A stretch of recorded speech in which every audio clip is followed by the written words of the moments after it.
Hey everyone, welcome to another deep dive. All right, so today we're going to tackle those Adobe controversies you were curious about.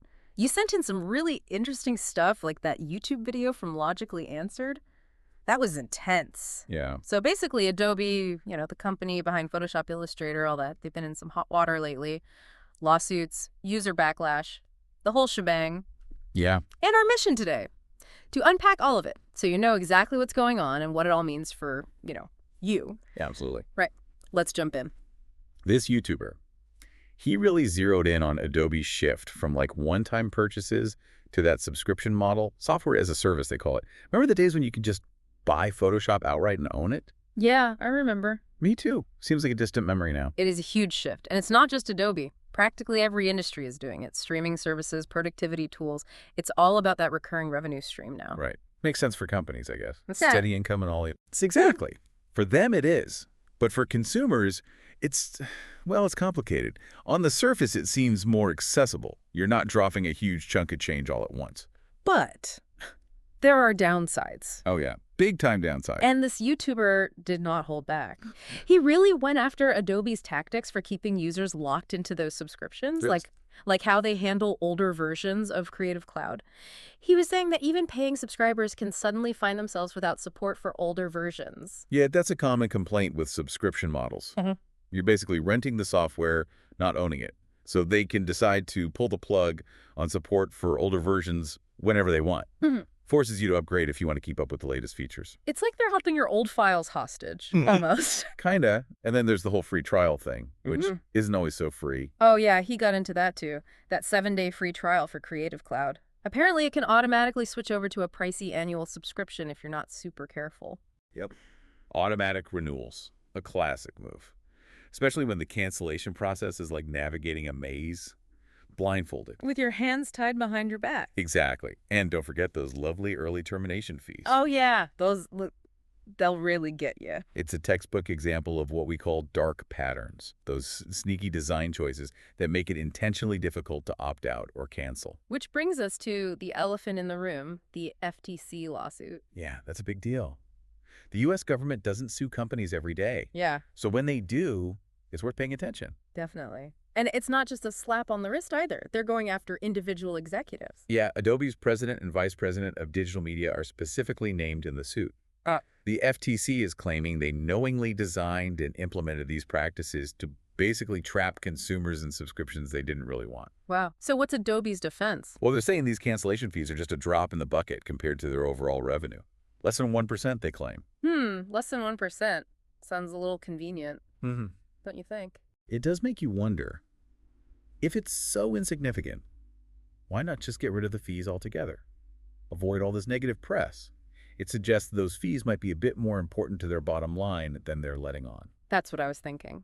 Okay, so everyone take a deep breath, because if you thought that was crazy, buckle Yeah. up for the AI controversy. Oh yeah, this one's a doozy. So Adobe's been going all in on AI, especially with their Firefly AI image generator, which sounds pretty cool on the surface, right? It does, but it gets complicated. It always does. What's the catch this time? Well, it all comes down to how they were initially planning to use our content to train these AI models. Our content. You mean like our photos, Yeah. our design? Yes, exactly. That's a major point of contention, especially in creative fields where copyright and ownership are everything. Artists are rightfully concerned about their work being used without their explicit consent to train AI that could potentially put them out of a job. That's a scary thought. So they were just going to use our stuff without asking. That's what it sounded like. The YouTuber actually pulled up their old terms and conditions, and buried in there was this language about them having access to users' local content, the stuff on your computer. And they could basically use it for anything, including AI training. Not cool. Yeah, artists were not happy about it. There were calls for boycotts. People were creating and sharing images specifically designed to confuse AI algorithms. It was wild. Understandably, it really highlights the ethical tightrope these companies are walking when it comes to AI and user data. On the one hand, you have this incredible potential to create groundbreaking new tools and technologies. But on the other hand, you have to balance that with respecting user privacy, Yeah. creative ownership, and just being transparent. For sure. So did Adobe address this? They did. After a lot of backlash, they revised their terms. Yeah. Now, they specifically state they don't use your local files for AI training unless you explicitly submitted them to the Adobe stock marketplace. Okay, so that's good, right? They listened. It's a step in the right direction. But there's a catch. Even though they claim they're not using our personal files for AI training anymore, Adobe's still using AI-generated images in their stock photo marketplace. And this, as our YouTuber pointed out, is causing a whole other set of problems. Hold on. So they're saying they won't train AI on our personal stuff, but they're fine with flooding their stock photo site with AI-generated images. That's the gist of it. And it's really shaking things up in the stock photography world and beyond. It's a microcosm of the larger impact AI is having on all creative industries. AI-generated images are everywhere now, raising all sorts of questions about quality, originality, and the livelihoods of professional photographers and artists. This YouTuber, he shared a story about an artist who found AI-generated copies of his own work being sold on Adobe stock. Talk about adding insult to injury. It's a sticky situation, to say the least. And it's something we should all be aware of as both consumers and creators in this rapidly changing digital landscape. Absolutely. So we've got AI making a splash in the stock photo world, and not everyone's thrilled about it. Like this YouTuber called Adobe Stock, a flood of low-quality AI artwork. Yeah, it's a far cry from their reputation for, high-quality professional photography. It really makes you think about the disruption happening across all creative industries. Right. Like when the tools of creation become so readily available, what happens to the value of actual human expertise? It's the million-dollar question, isn't it? That's Yep. what a lot of creatives are struggling with right now.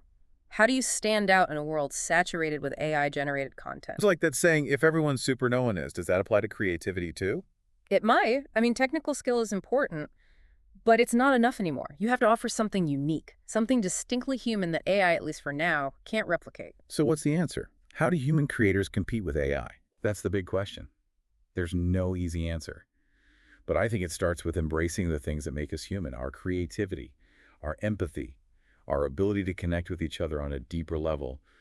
Those are the things AI can't replicate. I like that, focusing on the human element, because some might say this is just technology doing what it's always done, disrupting industries, forcing adaptation. Like photography didn't kill painting, it just changed the landscape. Could the same be true for AI and traditional creative fields? Absolutely. AI doesn't have to be the enemy. It can be a powerful tool for creatives. Imagine being able to automate those tedious tasks, exploring new styles and techniques in an instant, even collaborating with AI as a creative partner. Those are some pretty exciting possibilities. Okay, I'm not gonna lie, that does sound pretty cool. But it also sounds like a lot to wrap our heads around. We've covered lawsuits, AI controversies, potential alternatives. It's a lot. So where does all this leave, our listener? What are the key takeaways here? I think it boils down to two things: informed choice and proactive engagement. You have more power than you think. Don't just blindly click agree on those terms and conditions. Take the time to understand what you're signing up for. Do your research.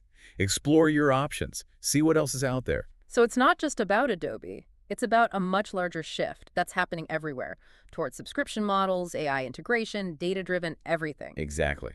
Be an informed consumer, an empowered creator. Every decision you make, every purchase, every click, it all contributes to shaping the digital world we're all navigating. So true. So where do we go from here? Does Adobe change its tune? Does this AI wave crash and recede? Do we all become digital sharecroppers under the thumbs of these tech giants? I have so many questions. Big questions, and unfortunately, I don't have a crystal ball. But that's where you come in. This Okay. YouTuber, he ended on a cautiously optimistic note. He mentioned people looking at alternatives to Adobe, like DaVinci Resolve for video editing and Affinity for Yeah. design. Are those actually viable alternatives, though? It's interesting. For years, Adobe was the undisputed king, especially for professionals. Even with all the complaints about subscriptions and updates, there wasn't much choice. But now, we're starting to see some cracks. The question is, will those cracks widen? Will this consumer pushback, combined with viable alternatives, actually force Adobe to make some real changes? Or will they just weather the storm? It's the million-dollar question, and you, dear listener, you have a hand in answering it. So will you stick with Adobe, or will you explore those alternatives? Will you be more aware of what you're agreeing to? Not just for Adobe, but for all your digital tools. Yeah, it's really about taking back some control. Right. Because this whole deep dive, it wasn't about telling you what to think. It was about giving you the information, the context, so you can make your own informed decisions. Exactly. Yeah. At the end of the day, the future of, well, everything. It's being shaped by all of us right now with every choice we make. So what will your choice be? We'd love to hear your thoughts. You know where to find us. Hit us up on social media. Let's keep this conversation going. Absolutely. And until next time, happy creating, everyone.